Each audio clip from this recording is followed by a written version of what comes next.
Yeah, I echo, Giselle, what you've been saying. We cannot thank our viewers enough for their outstanding work helping us help our neighbors out west. Those supplies that you're donating are very likely going to go to runways like this one here at Concord Regional Airport, where you can see planes 30 an hour getting ready to take off with Operation Airdrop. These are volunteer pilots heading out full of supplies to drop to airports close to the disaster zones, where then helicopters typically take over and fly them directly to people in need. I want to bring in Ryan Spellman with Operation Airdrop. This is an incredible operation. You've been doing it since Sunday. What's happening now as relief efforts evolve?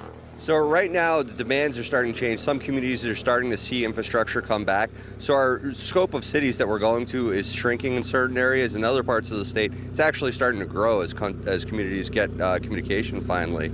So right now, we're really focused heavily on medical needs, believe it or not. A lot of the water, food, and whatnot is really starting to get in by road. But over-the-counter medications, stomach chewables, because people have been eating a lot of grain lately.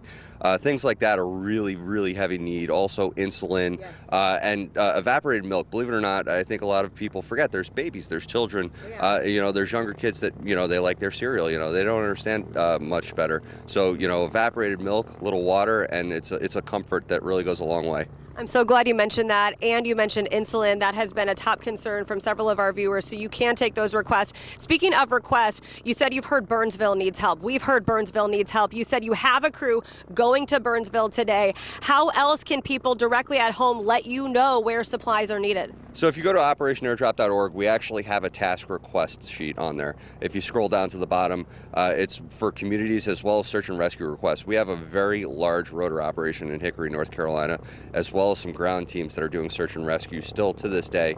The last 2 days in a row, we've broke 150 people rescued per day by helicopter, so it's substantial.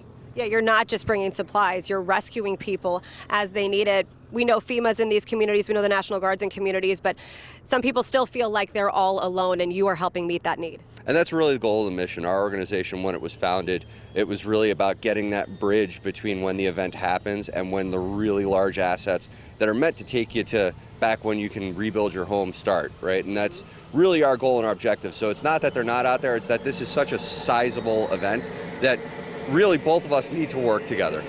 Awesome. Thank you so much, Ryan, for what you are doing. This is absolutely amazing. You can see other planes getting ready to load up and take off. This plane, I want to mention, is part of Martin Truex Jr.'s fleet.